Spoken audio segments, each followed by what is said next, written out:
Adajon, dodam qanday debdi.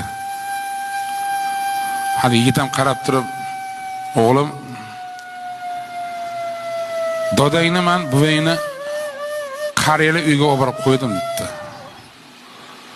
Endi bolani qara aqlligini. Adajon, o'sha qariyali uyi qayerda debdi. Ota ham g'alati bo'lib, "Nima qilasan bolam qariyali uyini?"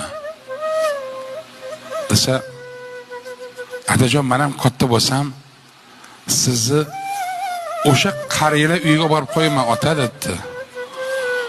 Ota shu paytda ko'zidan yosh chiqib, muzdek terlar chiqib ketdi, muzlab ketibdi. Yana qaytarib bolasini quchoqlab, "Bolam, nima qilasan qariyali uyini?"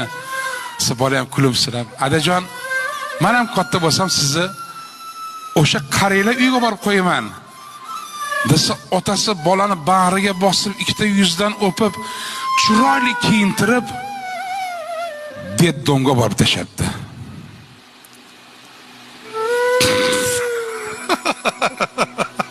Doniya bor. Nima qildi deysiz? Beddonga borib tashlabdi bolani.